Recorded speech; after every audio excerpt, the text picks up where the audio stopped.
Habiballah balagha Rasulullah sallallahu alaihi wasallam. Allahumma anfa'na bihi wa ballighna alhamdulillahi rabbil alamin. Astaghfirullah al-hayyul qayyum. Assalamualaikum warahmatullahi wabarakatuh. Bismillah walhamdulillah wassalatu wassalamu ala Rasulillah Sayyidina Maulana Muhammad ibn Abdullah wa ala alihi wa sahbihi wa man walah wa la hawla wa la quwata illa billah. Subhanallah walhamdulillah wa la ilaha illallah Allahu akbar wa la hawla wa la quwata illa billahil aliyil azim. Adada kulli harfin kutiba au yuktabu abadal abidin wa dahrad dahirina. Subhanaka la ilma lana illa ma 'allamtana innaka antal alimul hakim. Nawayna ta'alluma wa ta'lim wan naf'a wal intifa' wat tadhakkura wat tadhkir wal ifadata wal istifadah wal hatha ala tamassuki bi kitabillahi wa sunnati rasulih wa du'ai ilal huda wa dilala alal khair ibtigha'a wajhillahi wa mardatihi wa qurbihi wa thawabihi subhanahu wa ta'ala. Kunyatuhu alaihi salatu wassalam.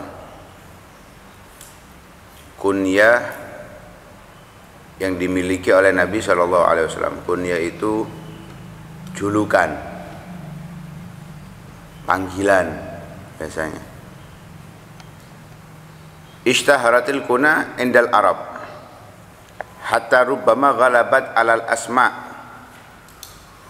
ka Abi Talibin wa Abi Lahabin wa ghairihima. Menjadi umum di kalangan Arab itu menggunakan kunyah. Bahkan terkadang kunyah itu lebih dikenal orangnya daripada namanya. Seperti contohnya Abu Talib. Sampai sekarang jarang orang yang tahu namanya Abu Talib. Taunya Abu Talib.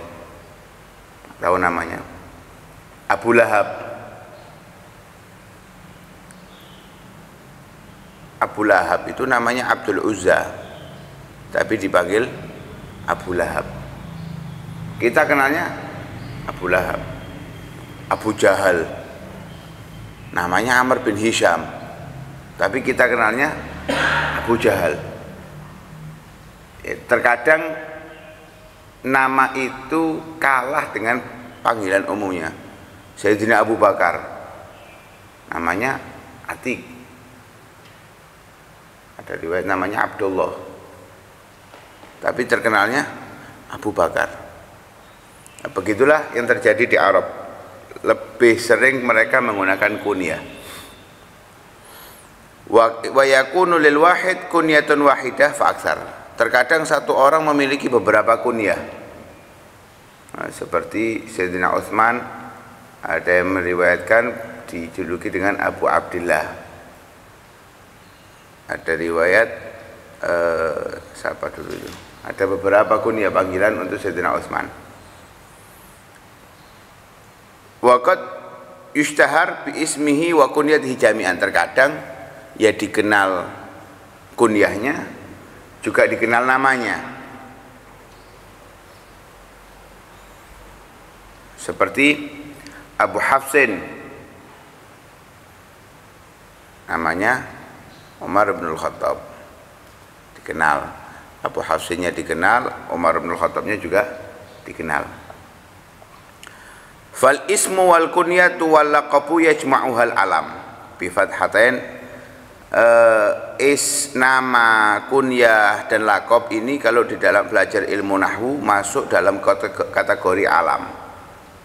Isim yang ma'rifah. Isim ma'rifah itu ada nama, ada kunyah, kunyah itu panggilan, ada laqab, ada julukan. Wa tataghayyar, dan berubah bi annal laqab ma usyira bi madhin au dhammin. Berbeda-beda makna. Laqab itu adalah sesuatu yang menunjukkan pujian atau celaan. Ya, panggilan, julukan, namanya julukan. Ada kalanya julukan itu memuliakan yang dipanggil, ada kalanya menjelekkan orang yang dipanggil. Seperti Anfunaqah, ya, hidungnya seperti onta, itu untuk menghina. Ya. Beda kalau Zainal Abidin, untuk memuji orangnya yang hebat dalam beribadah kepada Allah Subhanahu wa Ta'ala. Tergantung. Tapi kita dilarang oleh Allah, wala tanabazu bil alqab. Jangan saling memberikan julukan dengan yang buruk. Bisal ismul fusuq ba'dal iman. Seburuk-buruknya nama adalah nama yang fasik setelah keimanan. Kecuali kalau sudah menjadi julukan dahulunya dan dikenal dengan julukan itu. Ya, ada orang yang dulunya memang mungkin ahli maksiat, akhirnya mendapat julukan, terus kemudian dia tobat. Lah dia ini dikenalnya dengan julukannya. Karena mungkin namanya banyak yang sama. Nggak akan bisa dikenal kalau kita cerita kecuali menyebutkan julukannya. Nah, itu terpaksa, nggak apa-apa. Itu nggak apa-apa. Tapi kalau memang bisa dikenal tanpa julukannya, itu lebih baik. Ya. Julukannya, nggak usah disebut julukannya. Apalagi orangnya Masya Allah.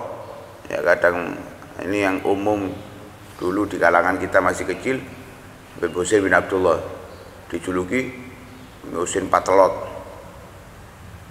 Ya karena tinggi kurus, Husain Patelot kurus. Nah ini orang soleh sampai saya dijuluki Patelot aja. CJ ini sudah, apalagi sudah meninggal orangnya, jangan. Sudah Habib Husain bin Abdullah Gresik, siapa yang nggak tahu? Sudah tahu semuanya. Jadi julukan itu kalau nggak baik, sudah selesai, berhenti. Kecuali kalau memang tidak bisa dikenal kecuali dengan julukan itu, baru nggak ada masalah. Seperti para ulama terdahulu, Hatim al-Asom. Kalau kita sebutkan Imam Hatim, nggak ngerti siapa Imam Hatim siapa, apalagi di zaman itu dijuluki al-Asom. Padahal sebetulnya beliau nggak tuli, tapi dijuluki al-Asom. Terus ada al-A'mash, buta. Itu julukan semuanya karena mereka seperti Imam Hatim al-Asom itu pura-pura budek gara-gara pertama nikah istrinya kepentut, isin, jenenge manten anyar kepentut, isin. Lah akhirnya pura-pura buta sampai istrinya mati. Sampai punya pura-pura tuli sampai istrinya mati. Untuk agar istrinya nggak merasa isin. Jadi ketika dipanggil namanya pura-pura gak kerungu. Diceluk bojone pura-pura gak kerungu. Akhirnya bojone lega, alhamdulillah ternyata aku mangke pentut gak kerungu. Akhirnya dijuluki Al-Asom. Sampai meninggal beliau dipanggil Al-Asom. Padahal setelah istrinya meninggal, beliau menunjukkan kalau beliau bisa mendengar. Tapi tetap julukannya gak hilang. Ya apa jeluk Hatim budak. Kan gak enak aslinya, tapi karena sudah menjadi identik dengan namanya, gak ada masalah sudah. Seperti itu banyak daripada para ulama demikian.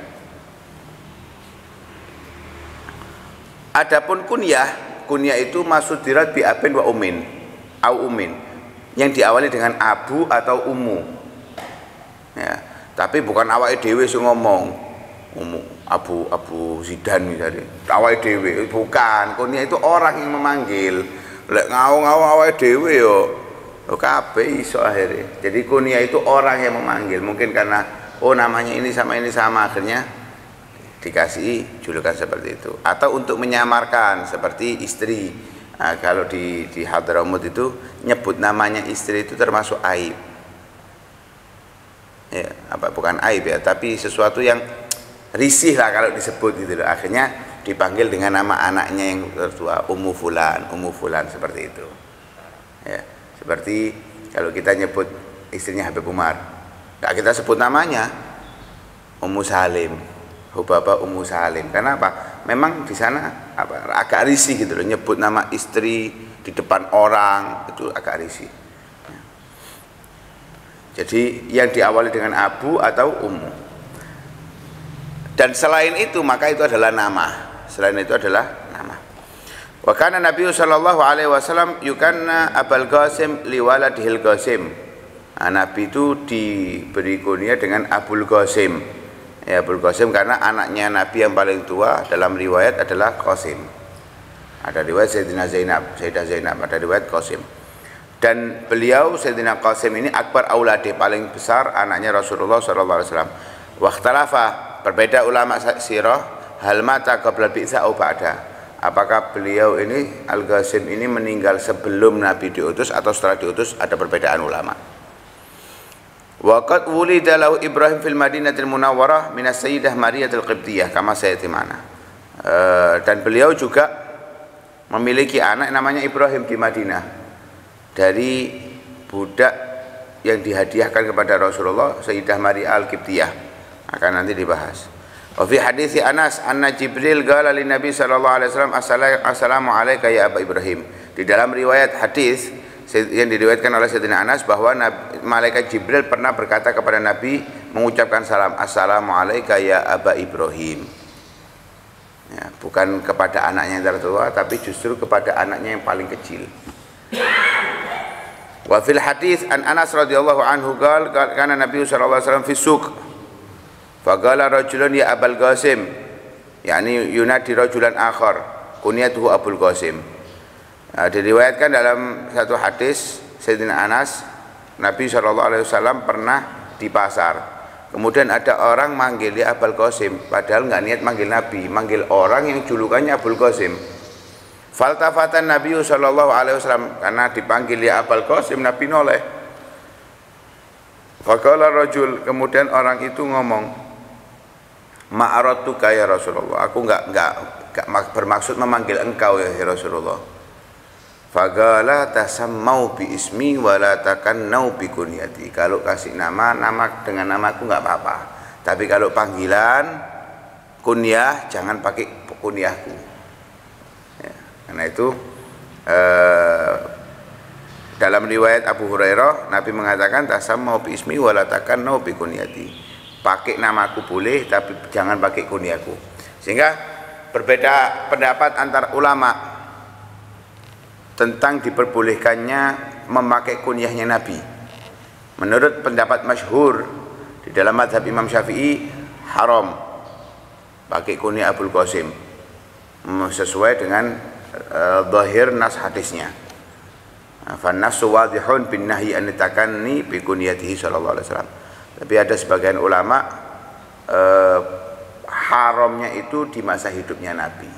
Setelah Nabi meninggal nggak haram, karena itu ada sebagian ulama julukannya Abul Qasim, ya julukannya Abul Qasim. Kenapa? Sababnya diharamkan itu memang secara zahir nas hadisnya kan memang jelas. Nabi mengatakan pakai namaku boleh, jangan pakai kunyahku. Tapi yang jadi masalah kan kenapa kok terjadi seperti itu? Karena kalau nama Muhammad banyak nggak ada masalah, tanda cinta kepada Nabi. Kalau kunyah apa perlunya? Modo-modono itu, modo-modono kunyah itu apa perlu nih? Nggak ada kan? Nah, sehingga ketika manggil Nabi Abul Qasim akhirnya ada seruan seakan-akan manggil Nabi, Nabi noleh. Ini kayak ngici kan akhirnya. Nah di situ Nabi melarang. Lah larangan itu seakan-akan ya kalau masih ada saya jangan, akhirnya nanti kalian nggak memanggil saya tapi saya ikut noleh, lah kayak kan ngici, akhirnya jangan. Itu yang dimaksud sebagian ulama. Tapi Imam Syafi'i menurut pendapat yang masyhur tidak, sudah, karena Nabi sudah lafadznya wala takannau bi kunyati, jangan pakai kunyaku, sudah nggak boleh ya, jangan pakai kunyaku, maka tidak boleh. Ini masalah kunyah, laqab kunyahnya Rasulullah sallallahu alaihi wasallam. Beliau juga Qasim, namanya Nabi itu juga Qasim. Nah, seperti di Burda itu di akhir Burda itu. Yang tambahan itu. Wa ismuhu Qasamun min a'zamil qasamiyah. Qasam, namanya Nabi Qasam. Wallahu a'lam. Hadratul Nabi Muhammad sallallahu alaihi wasallam.